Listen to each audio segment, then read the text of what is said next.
So, ayan. Welcome po sa aking YouTube channel, Randy Chinel. Pakisusunod lang po, like and share and comment sa aking video upload. Okay? So, itong aking video upload ay patungkol to doon tungkol kay Midit.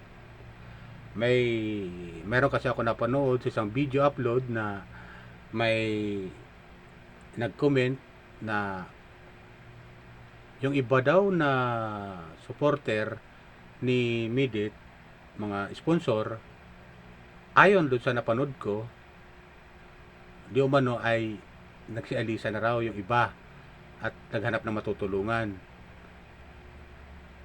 Alam niyo mga kabayan ko, si Midi talagang sadyang mabait. Sadyang mabait at talagang yung mga sponsor niya, mga sponsor yon dati nung love team pa sila ni Dan. Love team pa sila ni Dan. At alam niyo naman na si Midit ay doon sa time na yon ay kung mapapanood nyo dati yung upload nung Dandit Love Team, pinakahuli yung iniwan siya ni Dan sa ere, yung nakaupo at napabuntong hininga na lang si Midit, di ba? So yung mga sponsor ng Midit, yung mga tagahanga ni Midit, hindi bumitaw sa kanya yon. Hindi bumitaw sa kanya yon.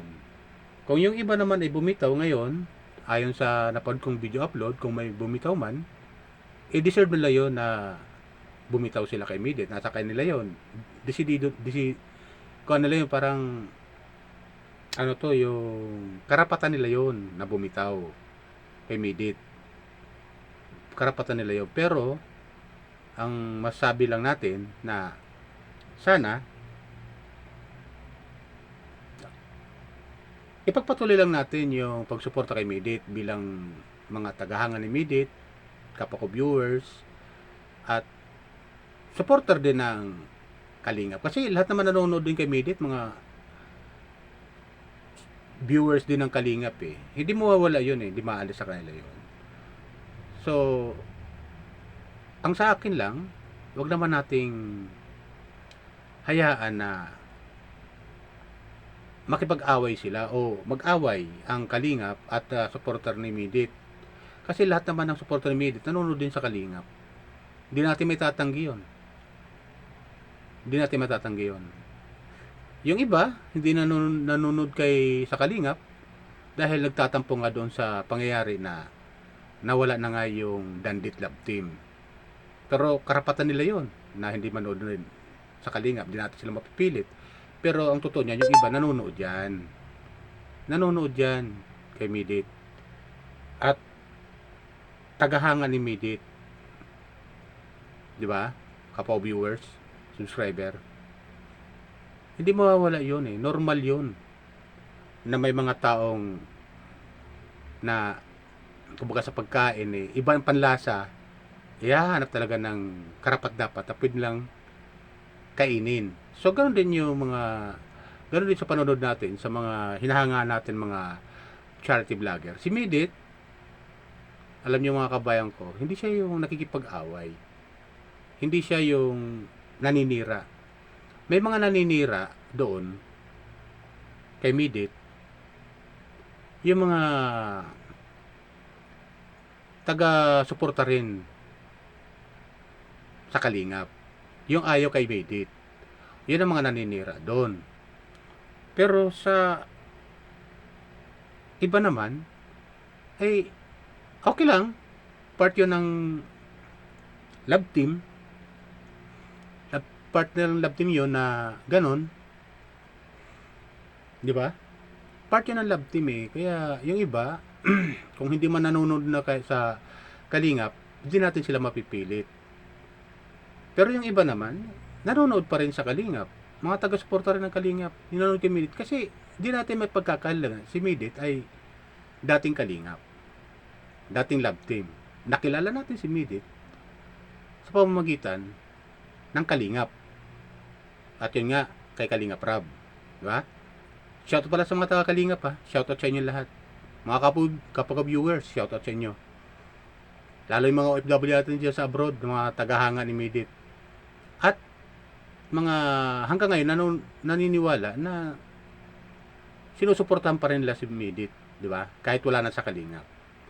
So hindi natin may aalis 'yon. Hindi natin may aalis 'yon sa kanila. Kasi karapatan nila 'yon bilang mga viewers. Natin mga viewers na manood tayo sa Kalingap. Tuloy pa rin ang panonood natin. Tuloy na yung suporta natin sa Kalingap. Mas tapos tuloy din ang suporta natin kay Midit. Di ba ganun yun mga kapo-viewers? Tuloy pa rin. Kawawa naman. Kaya hanggat maaari, huwag naman natin silang pag-awayin yung mga taga-subaybay, taga-suporta ng Midit, taga-suporta ng Kalingap. Kasi meron nga doon nabasa ko sa comment section doon huwag na raw pabalikin si Midit sa Kalingap. Hindi naman talaga nababalik siguro si Midit sa Kalingap. For delikadesa lang naman, hindi nababalik yan. Meron na sa kanya nag-sponsor na eskwelahan nga na magpaaral hanggang matapos yung kolehiyo O saan ka pa? Malaking pasalamat nga ni Midit na nakilala siya ng Kalingap. At hindi mawawala kay Midit yung utang na loob na nakilala siya ng Kalingap na hanggang ngayon ay sinusuportahan siya ng eskwelahan, ng pamunuan ng eskwelahan na yon na yung NCF, di ba? NCF, tama ba yon mga kapo-viewers? Hanggang ngayon, di mawawala yon na sinusuportahan si Midit ng mga viewers, ng mga sponsor, at isa nga yung eskwelahan nag-sponsor sa kanya, di ba? At yung ibang mga sponsor na hindi bumibito kay Midit, yun, tuwan-tuwa naman tayo na si Midit ay hindi siya binitawan ng ng mga sponsor niya. Di ba ganun yan? So maganda yung kinalabasan. Maganda kinalabasan na hindi siya binitiwan ng mga supporter ni Midit, tumahanga do sa love team na Dandit, di ba? At ngayon si Dan na may kapartner na nga na sa love team na si Joy. Tuloy naman suporta ng mga viewers din sa Kalingap, lalo kay Joy. Sa Dan Joy. Sumusuporta din naman. Pero yun nga, wag naman natin pag-awayin sila, yung mga viewers, tagahanga. Wag natin pag-awayin. At meron nga doon ang sabi, kung babalik pa ba si Midit, yung iba ayaw na talaga na bumalik si Midit sa Kalingap. Hindi mo babalik yan. At may sarili na nga siyang community. Marami na nga sponsor sa kanya ngayon sumusuporta hanggang ngayon.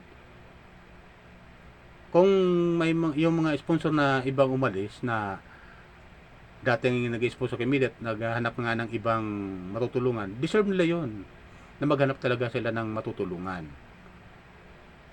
Karapatan nila yon. Ibig sabihin, talagang di natin sila mapipigilan dahil mga mga mababait nga na tao yon, yung tumutulong sa mga nangangailangan talaga. Na yung ibang mga nag-sponsor kay Midit ay naghahanap ng iba. Karapatan nila yon.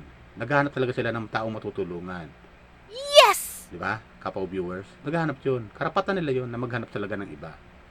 Kaya di natin may aalis yun.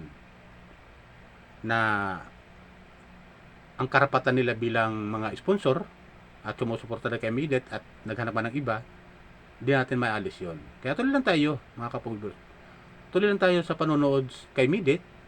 Tuloy lang din tayo sa panonood sa Kalingap. Di natin sila pwedeng pagbawalan. Kasi yung iba parang hinihimok yung iba na parang sa doon sa pananalita na yun parang hinihimok yung ibang mga sponsor ni Midit na maghanap ng ibang matutulungan. Huwag natin silang turuan ng gano'n. Pabayaan natin sila. May mga sarili naman silang isipan. So nasa kanila yun. Kung maghanap sila ng iba, karapatan nila yun. Pero hayaan din natin silang na manatiling tumulong pa rin kay Midit. Tumulong pa rin kay Midit. Kasi si Midit, yung pagiging charity vlogger niya, bagamat maliit pa yung kanyang subscriber, pero sa maliit na paraan ay tumutulong na siya. Kahit paano, tumutulong na siya. At kahit paano, mayroon na siyang community na handang tumulong din sa iba na mga nangangailangan. Ganon yun. Parang pinapalawak. Kaya ngayon Kalingap pinapalawak yung mga supporter ni Kuya Bal, Kalingap Rab, ng mga Kalingap partner, ay tumutulong din sa iba. So pinapalawak, hindi lang sila Kuya Bal ang tumutulong, kundi yung iba din ng mga Kalingap partner. Di ba ganon yun? So si Midit, dating Kalingap partner, dating Kalingap Angel, ngayon ay masasabi natin na na Kalingap partner na rin dahil tumutulong sa iba. Bagamat hindi siya membro ng Kalingap. May sarili na siyang community at nakilala nga siya sa Kalingap. So ganun 'yon, di ba, kapag viewers. So yun lang po, shoutout pala sa inyo diyan sa abroad, sa Hong Kong, Team Midit sa bandang Australia, Team Midit Canada, ng mga sumusuporta kay Midit na binibigyan si Midit, ha. Team Midit dito banda sa bandang Taiwan, Team Midit sa bandang USA, sa Amerika, meron siya binibigyan sa ganun eh. Team Midit Bacolod, Team Midit Iloilo, Team Midit dito sa Metro Manila, especially dito sa bandang Bulacan. Maraming mga taga-suporta si Midit dyan na natili. Team Midit sa Saudi na nanonood kay Midit, mga ganon, mga supporter yon. Bagamat may mga viewers yon na natiling tumutulong sa pamamagitan ng panonood ng video upload ni Midit. Okay? Yan lang po. Bye. Ingat po tayo lagi. Pagpalain po tayo ng pamay kapal. Huwag niyo pong kalimutan pala mag-subscribe, like, and share sa aking video. And comment. Okay?